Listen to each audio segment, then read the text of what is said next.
EHOME. Come on, Warlock, dude.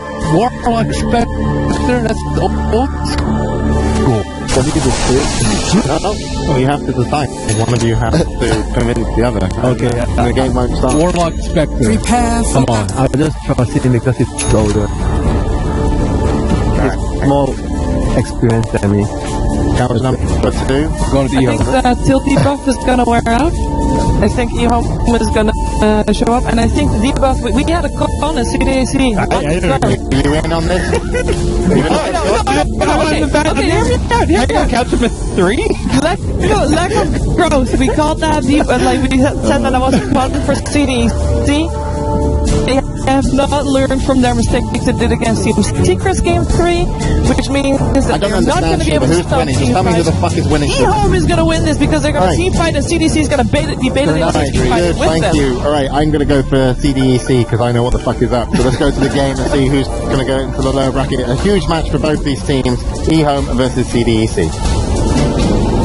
Alright, thank you very much, Analyst Densons. We've got to jump straight into this game because we already have a smoke coming out from EHOME. They're going to make their 5-man rotation. It's going to be game number 3 between CDC and EHOME. Which one of these two teams is going to be dropping into that lower bracket? Which one's going to be limping forward? Our draft was kind of interesting. CDC running a push strat, which EHOME responded with probably one of the most interesting picks so far of this tournament, Warlock. Warlock really bring us here, Bree. Before I talk about that, for a second I thought Carter was PA. That set is real confusing. Do you see that? Yeah. Okay, but anyways, the Warlock pick stops the 5-man aggression from CDEC pretty strongly. It's an opener. You need something to open up the fight, always. And I think they knew that they were going to take this pick because it makes things incredibly chaotic.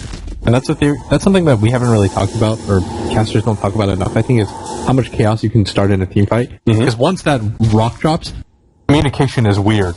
It's like, well, I got hit by the rock, but what are we supposed to do? You don't want to fight the rock, you don't have enough time, everybody's going in a different direction after the rock drops. It's just odd. And also, it's a stable matchup, because with the draw aura, Shiki is going to be dangerous in this mid lane. So you need something that can just kind of neutralize that threat. And Warlock is one of those heroes that is incredibly difficult to play, even with the draw. Yeah, he's probably one of the best lane dominators in the mid, but if anybody's going to be able to put a stop to that, it's going to be a hero like Queen of Pain with Draw Ranger Aura, and some rotating supports as well as a rotating offlaner. We got XD playing Nature's Prophet who can come in for some early ganks, as well as the Enchantress and Vengeful Spirit are known to be heavy rotators. That being said, though, EHOME making their supports head up to the top lane seems like they're actually going to try and keep those supports at top as much as possible to make sure the Warlock wins his mid lane matchup. I don't know how good of an idea this is, though. You've got Spectre in a one-on-one matchup against the Nature's Prophet, and these Nature's Prophet treants, it's 32 damage apiece. They've got really good boost speed, something that you should always think about. And you can just kite them around before the Spec gets boots, and you're already seeing how much damage he's able to put out with double fairy fire once he picks up the Ring of Protection upgrade. Things get even nastier for Steve Wyatt. And by now, it's most definitely not a surprise to CDEC that the supports are potentially up that top lane. No one leaves the Spectre alone against that matchup for this long. Yeah. And it's not even bigger than this. Like, you're going for this attempt at messing with aggressive at top, it has to work. You can't afford for this game to fail because, well, you're giving up so much farm and you're safe. And the Hellbear's Master is actually going to make sure that this game goes terribly for him. They managed to silence nice snowball, though. Great save from Lonham that'll make sure that Old 11 does escape with his life intact, but still, they couldn't afford for that to go wrong, and it most definitely did.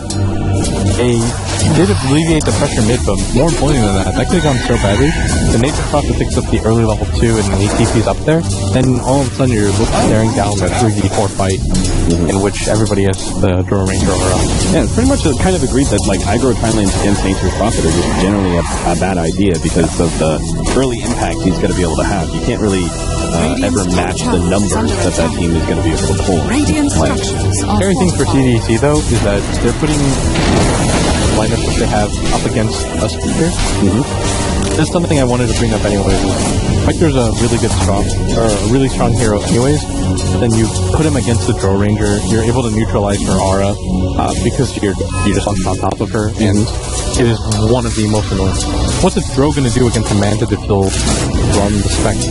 Can't survive against that. Yeah, you're just gonna get very quickly dismantled by that Spectre. And combined with the fact that you've got this EHOME teamfight synergy where they're operating on Chronosphere with Egg, with Snowball, and the Warlock Golem being dropped, this is the kind of like 5-man lineup that you really can't lose team fights with if you execute, in any semblance of correct. I almost feel like somebody from CDEC needs to grab a mech or something, and they have to win the laning phase really hard. And Old Chicken's going to go down here. Yep, these are the rotations from the support that we were talking about. That early movement from EHOME up to that top lane kept the support there for holding so long. And as soon as EHOME had to rotate their support back down the bottom, they did immediately go for that gank. XD is going to be chased away, fire, Fairy Fire, make sure they stays alive. Unfortunately, the damage coming out from Tusk and Phoenix really strong, but Spectre is just not a hero that has that large of an impact in the laning phase. Doesn't even have boots yet. Yeah. He's gonna bury himself boots and what looks like regen. That's pretty good for him, but CDEC, when it comes to just like pure team fight, I think they're really outclassed. So what this means is you have to get as much as you can out of the win. And this is the dangerous thing that you brought up time and time before, is that EHOME are willing to actually, lose their laning phase oftentimes. And they'll come back in the mid game with just strong team fighting. Everyone's going to get spotted. Jump away. Carter's not able to get that done out in time. The amount of team fight though that EHOME have, on top of the fact that they've got ultimately the best late game in this game, Spectre, means that a lot of the pressure is alleviated off of them, and psychologically, it's great for your team. You're never really too concerned. You're thinking to yourself, as long as things don't go out of control, we always have a way back into this game. Yeah. And I think that's just EHOME's principle to begin with, the way that they think about it. It's like, as long as we're never really out of it, then we'll have the late game advantage and we can play for that. They know that Time Walk was just used by the Faceless Voids. This is a good opportunity for them to get aggressive on him while it's on cooldown. They're going to be able to get the stun out, and that's exactly how you got to deal with the Faceless Void. Trying to use those first 2 levels of Time Walk, force him to use it out, and put pressure on him. Can't live as a little Faceless Void just as much as you want out of that offline. I'm surprised though that Old 11 stayed there, because probably, for a fact, everything that we detailed is something that EHOME already knows, right? That CDEC have to play incredibly aggressive in the safe lane and the laning phase in general. And more importantly than that, the biggest tip-off is that the siege creep is coming in. And that's almost always just in the, let's kill the off-lane and go for the push. Yeah, exactly. Mid lane is Dyer's looks like to be the next target. For a second, I thought they wanted to go for Actually, yeah, they're going to try and go this one out. CCY just got his ultimate. They're going to go for Garter first here, trying to run him down. And the golems are going to be dropped, and they'll be able to hit Garter to start with. Q is dropping lower as that Sunray Beam is just going to town on the Enchantress. Looks like that damage from the Warlock is going to be able to take him out for a double kill on the Old Chicken. And perhaps that is part of the reason why Faceless Void was willing to stay in that top lane. That rotation from the Furion did allow the Spectre farm in order to get that level 6, and that actually comes into play quite early here as they find a successful team fight. That's what we talked about, right? The 11 space creation death. Mm-hmm. Never count this guy out. No matter what he does, there's a reason for it. It feels like that death though was a bit necessary, because that push is going to come in, right? Yeah. I think it's an acceptable death, in all honesty. I'm probably just nitpicking. Is under attack. Who am I to question that guy? Level 6 is going to be here soon for Old 11 either way. In fact, he's going to stumble into aggressive. He is going to go for an early time dilation build. Now, most Voids will try and get to one value level of time lock and max out time dilation secondary to time lock, but he's actually going full out without time lock. How afraid the Drow Ranger is of the Old 11. He knows that Lanem hasn't shown himself on the map, and probably more importantly than this, despite the deaths that he suffered, look at what level he is compared to the Drow. This is really significant right now. He's going to find XP, and Lanem very wisely is holding off on his snowball, just in case the Furion tried to TP away immediately. He could just put a stop to that one. easy to lose that hero, but that is going to be able to create some space in the mid lane. Can't stop pressuring. have to keep going for this, even though EHOME has just reeled off 3 kills in a row on an answer. You still have to make these plays. The throw's about to hit level 6. Things up a lot for the team. Yeah, you really got to use the fact that, no, that's not going to be enough. And now the Chronosphere is played out. We can actually turn this one around pretty decently, but it's just not enough fast TPs. In fact, XD even coming in, forcing the time lock out from the Faceless Void. There's just too many long cooldowns. Big, like, it's great. Big team fight ultimates all across the board for EHOME, but they all have pretty lengthy cooldown. That's something CDEC definitely have to have used. They lost that mid-fight, but every single fight after that for the next 2.5 minutes should be favorable to them. Problem though is now the Warlock almost has his ultimate, is up from the Spectre, and CDEC definitely have this really specific timing window, because again, like we said, once CTY picks up a measure of farm, there's not a whole lot that CDEC lineup can do to stop it. You want to try to be aggressive on the map, get as much as you can, but it's going to be so difficult dealing with a really well-timed Haunt plus a Rock. Think about how much chaos that's going to cause for your team. You're going to have no idea what's going on. And then on top of that, the egg. Yeah, with the Phoenix Egg and the Golem being laid out, that's 2 different abilities that you can't really fight into. Forcing your whole entire team to retreat. And that's oftentimes going to mean that your team is actually going to split up. And that just means that the Spectre Ultimate comes into play and tears through, especially some of these, the force with the Desolate damage. So look what CDEC do instead. They know that going for the tier 1 tower, the reason why they don't go for it is because of the rock. They have that constant plus 2 rockers up, so this is the next safest one. Maybe if you get this, then you give Shiki or the Dro the Aegis, and you can go for it, but now they're going to try and contest this one. Roshan is almost dead. He tries to go for the TPL. Going to have to go round number 2, but the goal is going to be swapped. And now they can chase down the rest of these heroes. Garter's going to be the first up. Shiki, all the way to they actually jump in. Shield nicely grabs the Aegis away from CTY. Will be able to get the kill onto Lanim on the right-hand side, though. Hold 11 still trying to chase down Shiki. Can't quite get him. And Q salvages that fight. yeah, mistakes were made. All that they had to do was focus down Roshan. It's like, don't go for the Queen of Pain. That kill is attractive, but you're leaving a 300, 400 HP Roshan, and Q just kind of saunters in there. That's the best word for it, because he was completely out of focus. And he's just like, I guess this is low. I'm just going to walk in.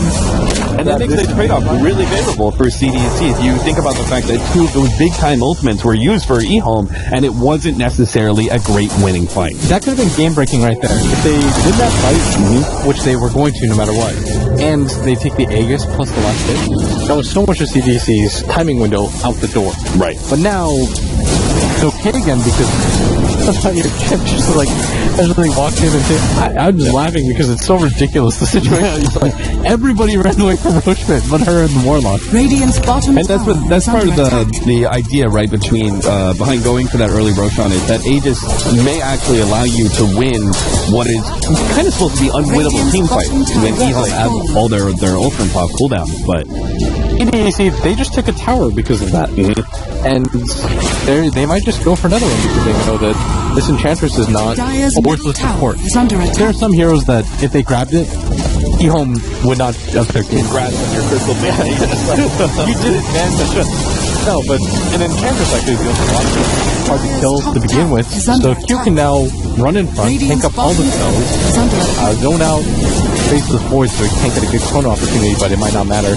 Smoked up, they want to look for this fight. They have the chrono here, but they do not have the build. That is a critical part of this fight. They're going to get off the chrono here. Actually, catches Q on the side. The Spectre Ultimate is now being popped. XD in the background. He's taking a lot of damage. Looks like Garden should be the first down. Lon actually got a little bit of damage with that falling on in. XD a little bit more damage. CTY is able to finish him off, but now he's being slowed down pretty dramatically. CTY is going to be able to survive as Old Chicken puts himself in the front lines with that beautiful slow invis combination that actually prevented CDEC from pursuing the Spectre. So, I had a lot of gold there actually, getting the double kill, but the big objective there was the tier 2 tower, and despite the Haunt and the Chrono being expended, they grabbed the Nature's Prophet and pretty useless Carter kill. I can't help but thinking if only Kaka had just another 300 experience, had that Supernova, that fight looks entirely different, right? When he's able to jump in, pop the supernova, then the chronosphere comes in over the top. I mean, there's no way CDEC can fight him. I can't help but thinking, like, If only, they had the that bites EHOME in the ass, I would. and they go to the lower bracket. Yeah, I would be furious. Like, I would actually be. If I was an EHOME player, I would just be like, what the? One kill makes all the difference, though. Garcia picks up the Helmet Dominator and is going to start using this Dark Troll Summoner to scout out the EHOME defense. CDEC is getting so much out of this now. They're going to go for this tier 2, pretty much uncontested. That EHOME, the one downside to the lineup is the ridiculous cooldowns that they have. So there's zero chance that they're going to fight this. Yeah, 35 seconds till the chronosphere is back up. They have the egg. Actually, they have the gold. If they can actually drop Chaotic Offering at the same time as Supernova, that's not quite the same as Chronosphere, but I still think you wait for before you get into. Yeah, I guess Hunter's not. Look at Q, he doesn't even care. Like, I gotta get someone to catch. A lot of them somehow manage to get off Walrus Punch onto Q, snowballs forward onto XD, but he's way far behind enemy lines. EHOME can't really help him out. He's gonna have to retreat back to their high ground. DTY successfully trying to get whatever farm he can before CDEC hit their full time. Of course, they're not gonna go high ground just yet. They gotta wait for Rosa number 2. Oh, Christian! Too far forward there. Tries to farm just that next wave. He's gonna be forced to have a save coming out from Garda with that swap. Chaotic Offering was dropped, and DTY still going to be able to stay on aggressive. Looking to do, but he's TPing out. And nice TP away from the Vengeful Spirit, actually. Garda gets himself in a nice position. The trees does get out. But that was still 2 ultimates being used for killing the Draw Ranger. It's a nice pickoff, but is it really going to be worth that much for EHOME? We'll see whether or not they can get this tier 1 tower. I think you just reload if you're CDEC and immediately go for top racks. Or not racks, the top tier 2 towers. Yeah. You know that for a fact. They've used Chaotic Offering, plus the Chronosphere and the Hawk. You talked about this is a lineup that is incredibly reliant on their ultimate timing. And it looks like CTY is going for the XZ, that was perhaps a bit unnecessary. They get the neutron on him, will be able to snowball in and chase down by that Sunray team. That was him just trying to stop the incoming creep wave to protect that tier 1 tower, but it was completely unnecessary. CDEC would have been able to contest that tier 1 destruction anyway. Even if they get the tier 1 tower, I don't think it means much. Well, losing a Asterion does significantly slow down your time. This CTY build, by the way, I know a lot has been said about the Badman build, going for the Diesel Manta, going for the Fighting Spectre, and that's all well and good, but when you've got a team that has this specific timing, and I said it before, right, like the Nature's Prophet should probably, or somebody should grab the mech, they need a mech pushing hero. Yep. So he's gonna go for that, but even then, I was gonna say it would be even better if he doesn't go for mech, but old 11. Get himself into the trees here. They don't actually have any more vision to see him. Wave the chair was already used. Yeah, fine. As I was saying, if you go for the Radiance here, you finalize the game. One good Radiance fight, that's just game ending. And the reason he goes for this is because there's no reason to go for this like early game fighting build. You want to push it as late as you can. You want to be the best late game core that you can be. Yeah. So you go for this this Radiance, I think, to finalize it and CDEC in a position where they have to get over aggressive. Yeah, it puts a lot of pressure on CDEC to end the game because the Radiance allows you to farm so much faster as a Spectre and is still a significant team fight threat as well. It destroys everybody on CDC. Yeah, we were talking about it during the draft in that they were all so squished. And obviously they're going for an early push lineup that can eventually end the game or at least get themselves a pretty big net worth lead to beat up, but it still doesn't change the fact that good nuking combination from EHOME can definitely wipe CDEC if in the correct position. CDEC though, the next timing window for them pretty big, right before the Radiance on the Spectre. They have to take advantage of this as much as they can. Once he gets the Radiance, the fight becomes so weird. I think weird is like the only way that I can have to win that fight. Oh, they've got Furion pushing out the bottom lane with the Shiki in a Pains showing at mid. The 3-man smoke through the Radiant jungle right now, but EHOME are just playing as a 5-man. They know how critical this timing is for the Spectre, and they just want to make sure that no one's picked off in the meanwhile. I might even, XC is going to show himself at top. He's falling really far behind too. Got a lot of last hits though. A lot of that just comes from their decision to decided to go for the aggro lane, being in the game for so long. Right. So his net worth isn't awful, but you have gone for the mech, plus like the Ring of Basti, no phase boots, no drums or anything like that. Roshan, unfortunately, CDEC weren't able to get a pick off or anything like that, so Roshan is going to be their next objective. Unfortunately for them, they don't want to see later Roshan. This kind of gives more opportunity for EHOME. In fact, that may actually be Radiance finished up for CPY before the Aegis is picked up. In fact, EHOME may even be able to contest that Roshan fight with the Radiance side. Plus the 3 major ultimates, making such a big fight. CDEC are definitely on the clock right now. That just sounds like a nightmare to fight into. You as CDC know you have to take Roshan, but at the same time, EHOME has such a good lineup to fight around the Roshan pit. I think even then, if EHOME don't take the perfect fight, they can wait it out. Like, they can just hide in their base, totally farm and say, okay, let the game come to us. Yeah. But they've got a lot of different options. The Warlock's about to Dagenham Scepter. It's going to make things even more difficult and more chaotic. You've got the Vlads completed on the Face of Void. Everyone's getting a decent amount of farm right now. The Spectre is clearly in the top of the network charts, but only going to get worse for them. Orchid is picked up though for the Queen of Pain, so maybe if she can get on top in these fights. I would almost prefer her to go for something more stat heavy, but maybe just for the Faceless Void and the Phoenix, you can initiate on them. Yeah, the Phoenix in particular, silence is absolutely destroying. But many of these heroes, actually, if you get the right kind of initiation, Warlock, of course, is another hero that his team fight ultimates are essential, and obviously he's not going to have anything to deal with that Orchid. How they the Faceless Void. The GG push, by the way. What do you normally see on Q? He's going to go for Dragonlance Ags, but yeah, the Necronomicon build. Kind of interesting with the earn timing as well. But that being said, that is a little bit of a disjointed message I'm getting from CDEC, in that they're going Necronomicon on Enchantress, i.e. a little bit more of an early game, go high ground as fast as possible build, but Nature's Prophet just picked up the later Hand of Midas, which is more of, okay, this game's going to draw out another 25 minutes and I need to be able to keep up. I think it's a fair position to be in, because if you lose this game, you're going to get last in your group. Go through. So I think this is like the insurance policy, so you're not completely all in. I think in some ways you're right, because you go for this, and if they lose this fight, then the Nature's Prophet is the only hero that can bail them out to begin with. Right.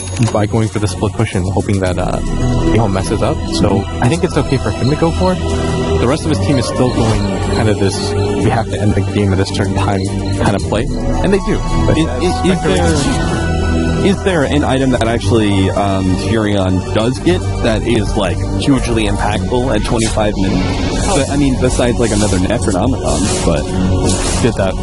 Yeah, lost the fight. Yeah, the game is guaranteed over from there. I guess I like looked at that Hand of Midas and I was like, oh, that's leaking. But then there's not really necessarily a better item for Furion. Just like in a weird position where you don't want to really say. It gives your team hope too. You don't ever want to say to your team, guys, we just lost like 4 fights in a row and I've got a goddamn mech and a Necro 1 as NP. Yeah. What do we do? It's like, okay guys, I've got a Midas. You know, maybe if we draw this out to 150 minutes, I'll get the Ags. We'll just rat it away. I'm keeping up the levels, guys. I know it's like DQI is the ever-looming threat. Always have to keep it in your back of your mind, and it's so scary to think about. Because of how critical it is defending high ground, do you think that Old 11 is getting Blink Dagger next? Kind of a necessity to make sure you get that perfect kind of chrono, particularly against the Orchid. It's not necessarily like you can play that far forward without danger of the fight. Not even about any sort of chrono off. I like game-winning first team because they have so much team fight. Plus the long initiation range of the Phoenix. If he jumps in, he supernovas. You want to make sure you can combo off of that. He's going to go for the split. Ags is completed on the Warlock. Some options is Roshan is now up. Going to go for the BKB, which he needs. Maybe that's a counter timing window a little bit. You have the BKB, the 10-second BKB, even maybe till 7. You're okay. Once you get the 5-second BKB. So BKB, Dro, BKB, Queen of Pain. I really would like to see And something next more. Robo 3. I'd like to see more stats on this Queen of Pain. Yeah. I think she'll go down all too quickly against here. 1100 HP doesn't go very far when you've got, what is it, 6 seconds of burn going on to you? Yeah. And probably a couple of desolate hits. Yeah, exactly. That's a supernova burn damage. You know, there's a lot of incidental damage that Clump's going to be taking. Two-man smoke up from CDEC, Carter, and Shiki. Going to see if they can get some sort of pick off. Maybe this will lead them to feeling confident enough to take Roshan, depending on the pick. They've drawn a line to catch CTY as possible, but CTY is not going to be playing that aggressive. He knows he's kind of hit his timing, right? He doesn't have to worry about farm. Oh, XC is going to go for the courier. Nice pick off is not. Oh, the snowball barely gets there in time. I actually thought his the Furion TP was fast enough, but Ace and CDC, that was the exact opposite of what they were looking for, as they're the ones who get picked off. Pretty dangerous to begin with. I'm sort of okay with that in some ways, but I really thought he was going to get out. So I see what had done it. If there was something on the courier, I would have said it was worth it. Anything that could delay EHOME, there's something like that. Anything that's just more gold for CTY. And experience. That's a level 16 Spectre that you're going to have to eventually do something about. Are fortified. Full 11 chipping away at that tier 1 tower, but they're not committing anything too critical. Like Full 11 is a big leap of course. They've got the Spectre in a much safer position warming up that top lane. Snowball comes down, but Shiki's already made the jump, but because he's already made the jump, CTY is able to pop his ultimate and get immediately onto Shiki, plus a nice swap and another blink away, gets him some distance, but CTY is man that cannot be stopped. Chases down the Queen of Pain, looks for XD, but he's going to TP out. With the other illusion, Carol is doing everything to stop him. Now they're going to get even more. They're willing to drop double ultimates just to make sure that Aggressive is going to die in the mid lane. It's because they got these big kickoffs. Aggressive tries to go for the few out. TP out. 3 heroes down now, and this is going to be EHOME actually getting such a big amount of map control now. They can go for the tier 2 at mid. We've already got CTY pushing out bottom lane as well. Can't quite go for Roshan or anything like that, but they can definitely make this game a whole lot tougher for CDEC.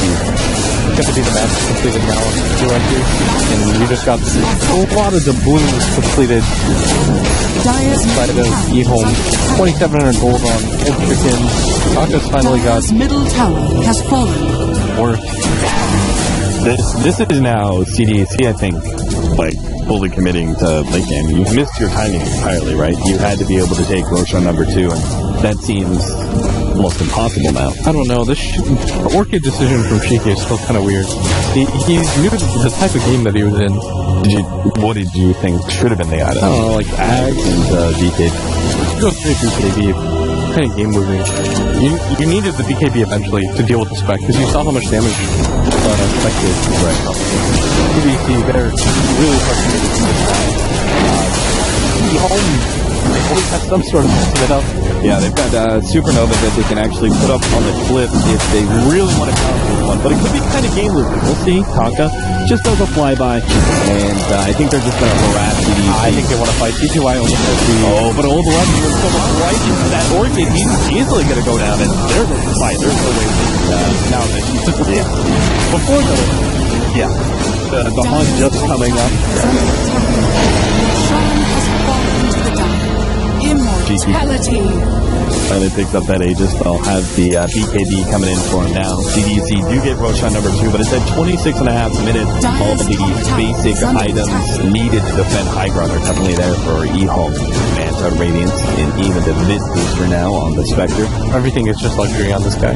Does he just commit fully for survivability and pick up the full heart next? All you have to do is last long enough to fight for your Radiance to really deal effective damage. So just kind of pushing out lanes. And the reason why he does this is, and he plays it so aggressively, because he wants to make sure that whatever timing CDEC commit for, it takes them a lot. Oh, Jesus, Shiki almost died straight up to the Manta plus ultimate being used.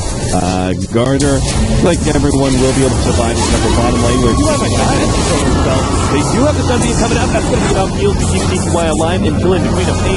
They need a little bit more menace damage. CTY goes to the TP out. Styles forward push. They barely get the damage out from Shiki in time.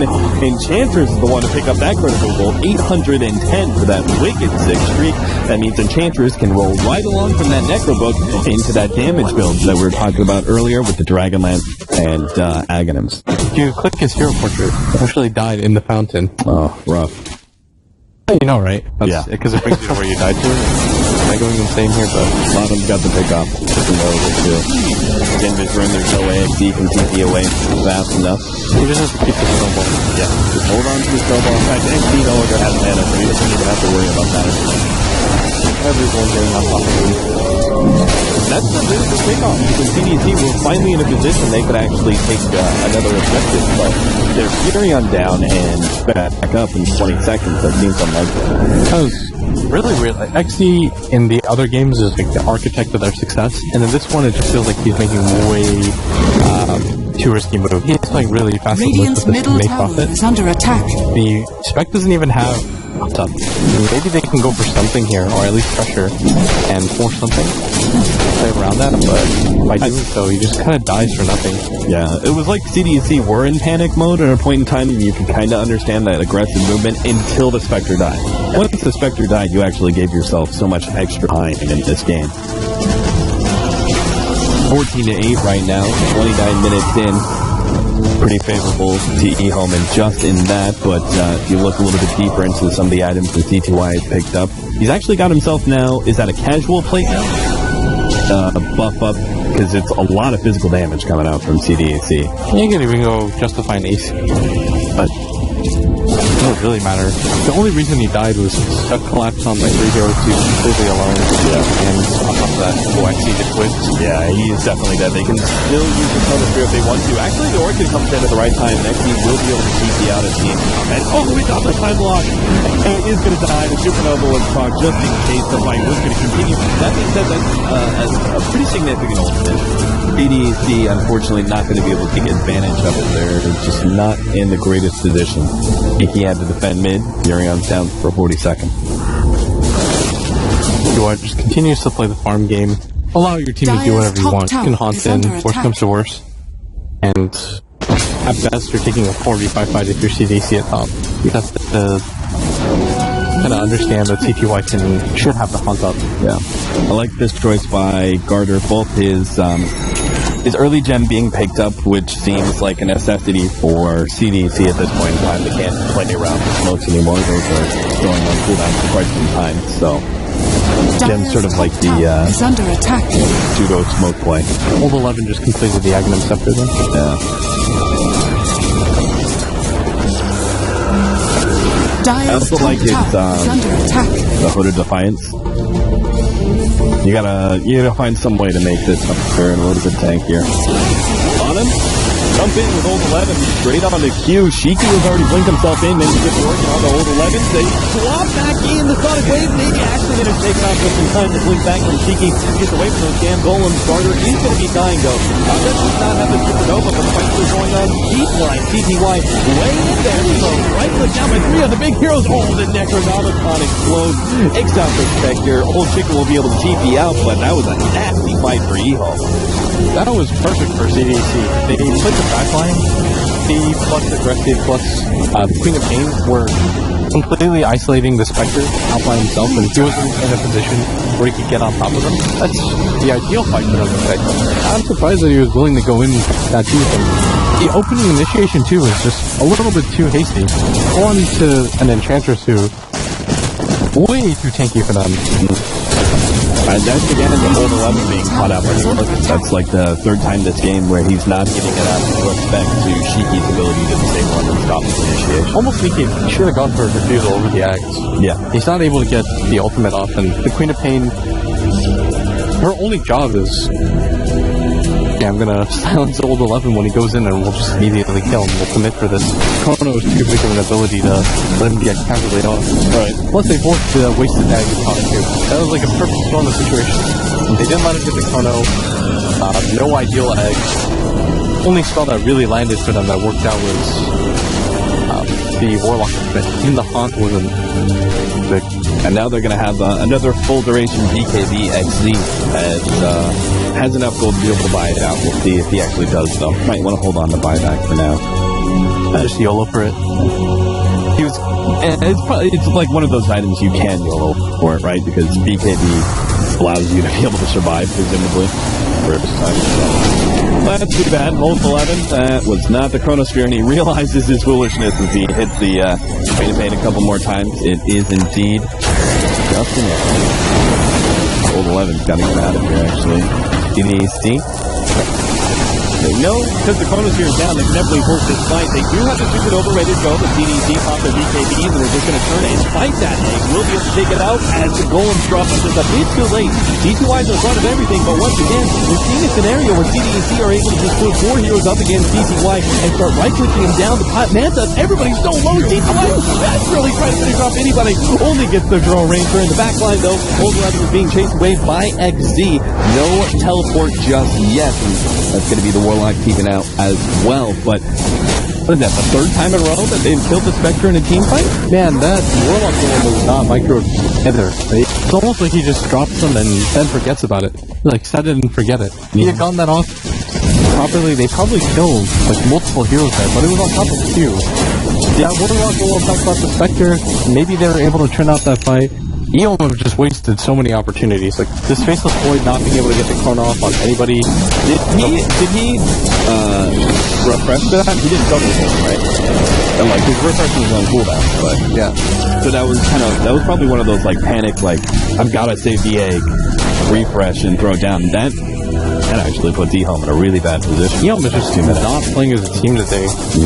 I haven't seen them this off in a while. It's not even just their teamwork, it's the spell casting being, and usually their strong point.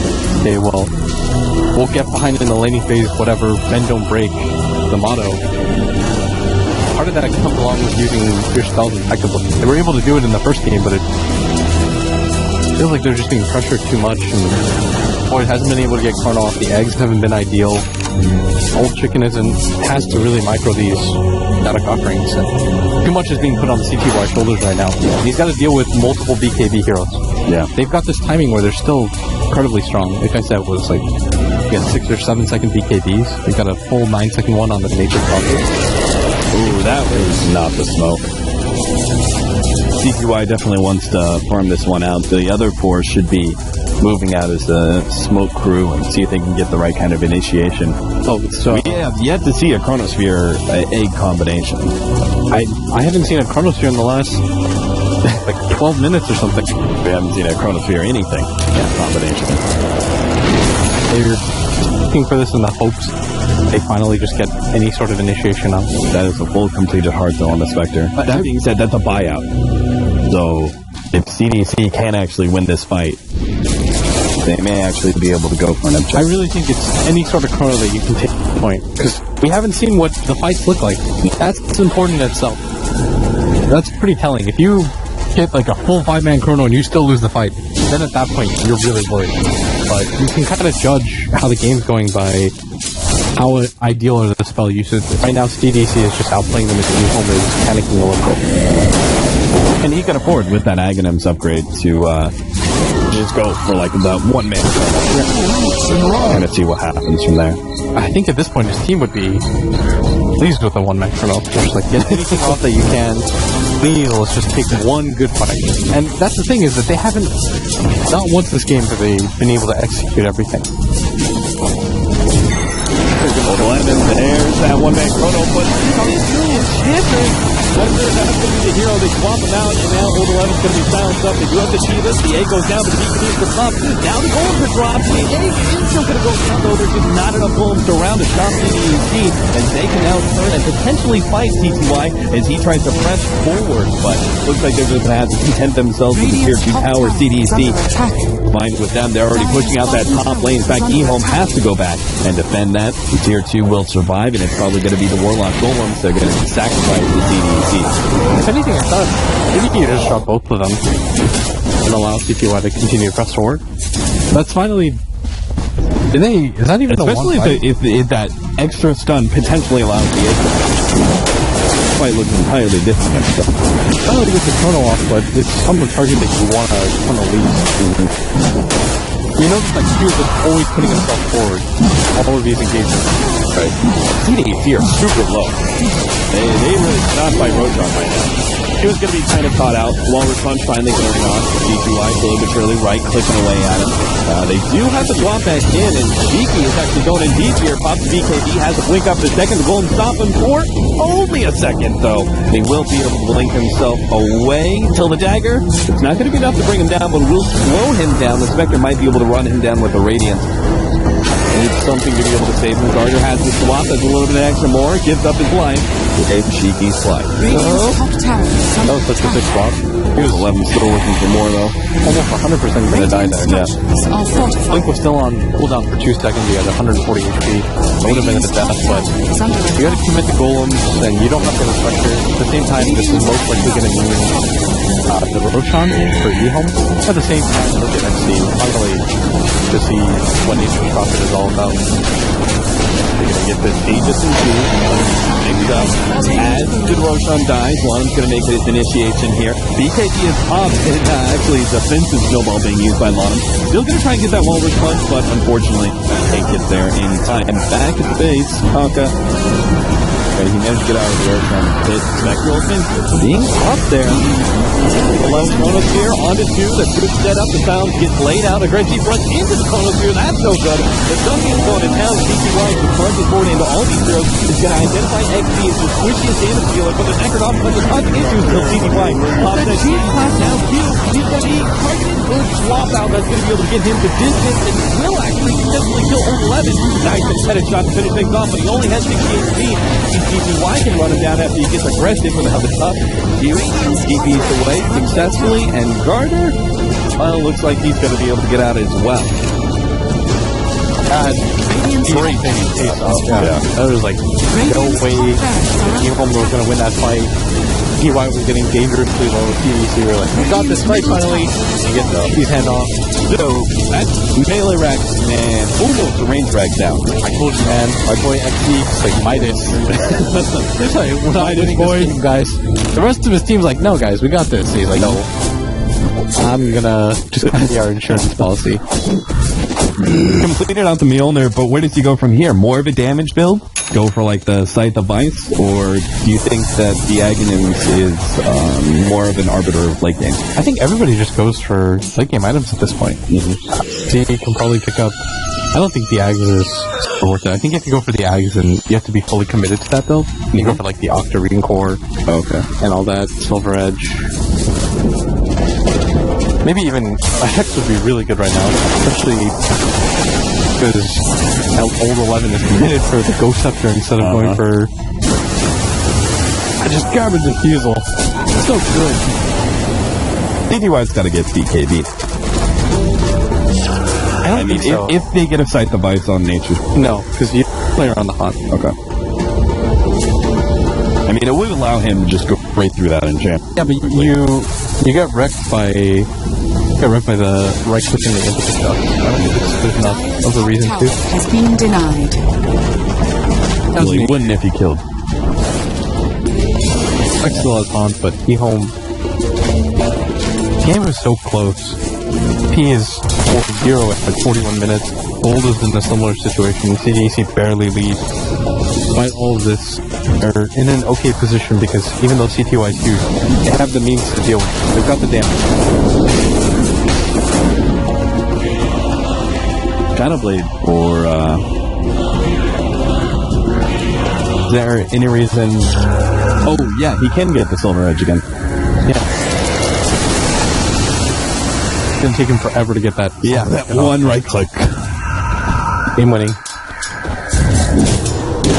Old 11 wants to pop the Chronosphere on just aggressive, but once again there's going to be the swap out. They have tense themselves with Garden Kill. Won't get dropped. That's actually a big stuff on the fight. Now the Supernova. Now we see the combination of full fury now of EHOME and to go directly into CDEC's face. Popping Q, he's barely surviving off the heal, but able to terrify him. They're giving other damage dealers in the back. They take out 3 of them and now turn their attention to the tier 3 tower with double gold. They don't have to make the top 5 back. Oh, aggressive. Shows himself a bit bit far forward. GG can't really stop that one. Old 11's going to go down, but DPY still on the front lines. He challenges Shiki for a duel, but Shiki's going to back out to that fountain. They're going to try and hide around DPY. EHOME are trying to protect his retreat now. They can actually turn it. CDC are dropping so damn low. They can't actually commit this hill, and DPY still has enough HP to turn. Kills the Drill Ranger, and CDC, that will do them out. It's game number 3. They have no buyback whatsoever. They're just reeling at this point. Dyer's middle barracks. EHOME have to be breathing like the biggest sigh of relief. It's like, we finally got our combination off. I don't, at this point, they're not even, whatever cover you get, we know it's going to be one-man swap, whatever, just set up the fight, knock out a whole chicken, you know, they hooked up to the Phoenix Egg plus double rock combo. I'm a little bit surprised they haven't gone for just Cures and Control because they can't get Megas out of it.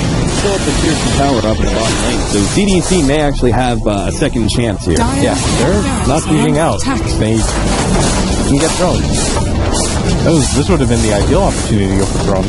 Yeah. EHOME instead going for the double racks. And not that great because you're only up 1 rack right now. That's DP back here from TC Black. 10 more seconds till his ult is back up. Supernova not up for another 5 seconds. Gem given away. And CDEC. How they get a breath of life in this game number 3. Not sure how that happened, but. What just happened? Everybody used buyback and they didn't even take like the seconds in the racks.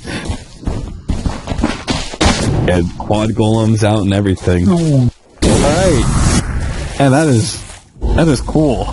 EDC. I was like, why are these guys? They're just stunned. Money. But then EHOME doesn't even take anything because they're pushing them inside their base. EHOME is just going to casually continue the game. CDC they're not even in the worst position. Like they're behind 1 set of racks.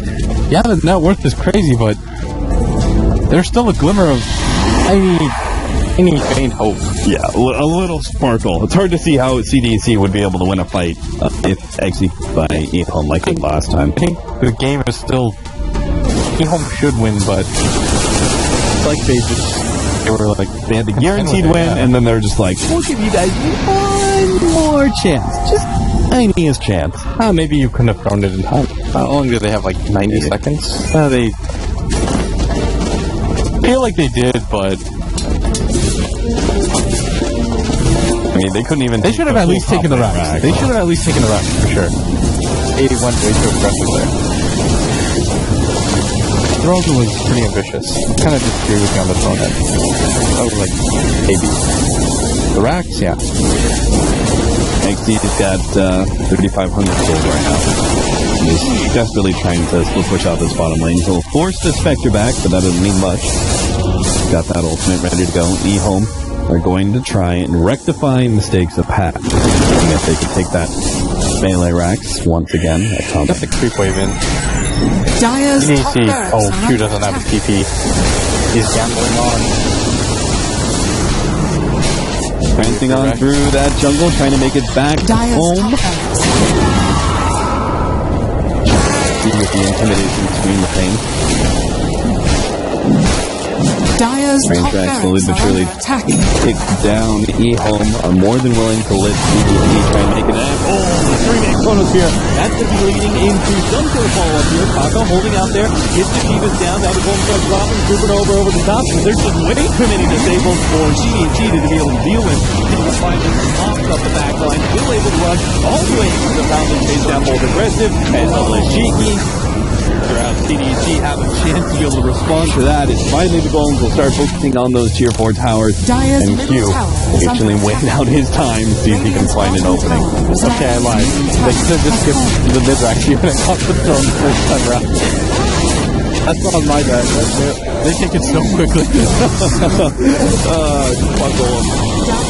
That's what they do. So, EHOME keeps their bid alive for the winners bracket. They have to still go through another series that's going to be them facing up against the losers of our next match. Going to be the winners versus the winners.